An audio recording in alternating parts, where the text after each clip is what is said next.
हरे कृष्णा। मैं यहाँ पर देवप्रयाग में सेंट्रल संस्कृत यूनिवर्सिटी के रघुनाथ कीर्ति कैंपस में खड़ा हूँ।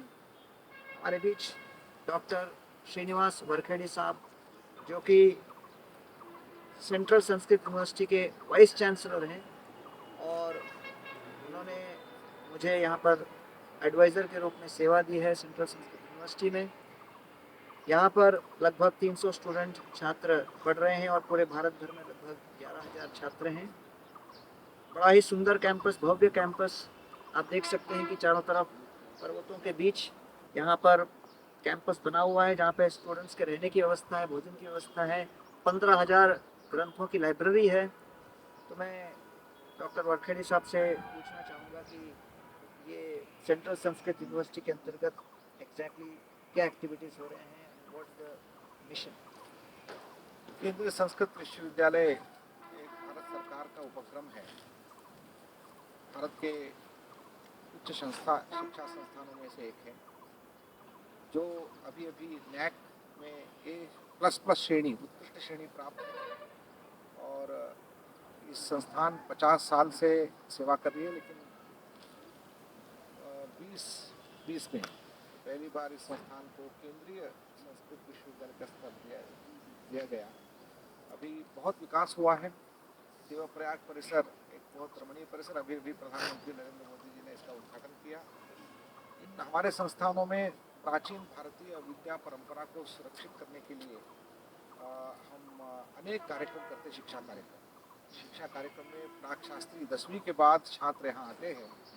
2 साल उनके प्राक शास्त्री प्रशिक्षण होता है, जहाँ संस्कृत भाषा प्रयोग के शिक्षण दिया जाता है। उसके बाद शास्त्रीय कक्षा में BA समकक्ष होता है।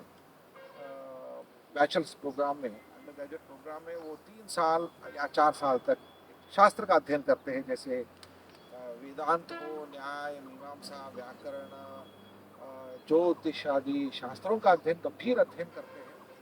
उसके बाद संशोधन करते हैं, PhD करते हैं, और ये छात्र शिक्षक बनते हैं। कई संस्थान भारत के कई 1,000 शिक्षकों का ट्रेनिंग हर साल करते हैं। तो 1,000 शिक्षक जो है हमारे भारत का एक भविष्य बनाने में वो लगते हैं। तो मैं मानता हूँ, जहाँ तक अभी भारत को बनाना है, अखंड भारत, नया भारत को खड़ा करना है, इस प्रक्रिया में केंद्रीय संस्कृत विश्वविद्यालय का बहुत बड़ा योगदान रहेगा, क्योंकि शास्त्र शिक्षण के साथ, उनको आधुनिक शिक्षा के साथ ये छात्र भारत निर्माण करने में बहुत बड़ी भूमिका निभाएंगे। बहुत बहुत धन्यवाद। आज बड़ा ही महत्वपूर्ण दिन है, क्योंकि आज कैंपस में स्किल डेवलपमेंट का एक नया प्रोग्राम आप स्टार्ट कर रहे हो।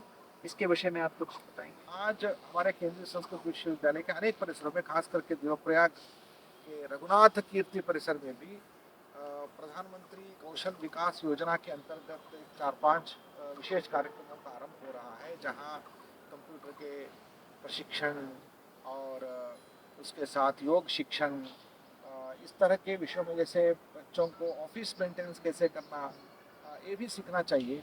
तो मैं मानता हूँ कौशल शिक्षण के साथ ये छात्र यदि भारतीय विद्याओं के साथ दुनिया में जाएंगे, बहुत उपकारी होंगे।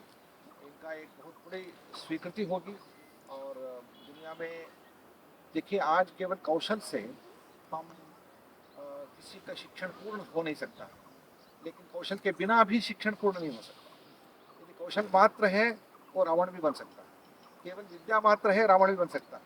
विद्या, कौशल, उसके साथ संस्कार देने का, जो संस्कार देने की प्रक्रिया भी हमारे विश्वविद्यालय में बहुत अच्छी मात्रा में होती है। तो हमारे एक भारतीय मूल विचारधारा से हम प्रवर्तित होते हैं। इसलिए मुझे बहुत विश्वास है, हर एक यहाँ से जो छात्र निकलेगा वो भारत के लिए एक संपदा बनेगा। बहुत बढ़िया।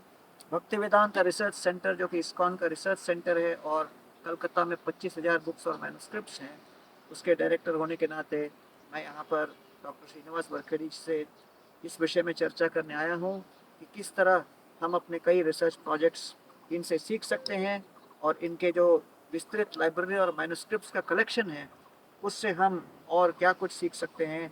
मैं इनके लीडरशिप से बहुत प्रभावित हूँ, और आशा करता हूँ कि आप सभी जो इस वीडियो पॉडकास्ट को देख रहे हैं, अवश्य अपने घर पर भी अपने बच्चों को संस्कृत के विषय में और अधिक जानकारी देने का प्रयत्न करेंगे। और प्रधानमंत्री मोदी और उनकी टीम को हम बहुत अभिवादन करते हैं कि उन्होंने संस्कार को भारत में और पूरे विश्व भर में वैदिक सनातन धर्म को प्रचार प्रसार करने का इतना प्रयत्न किया है। बहुत बहुत धन्यवाद।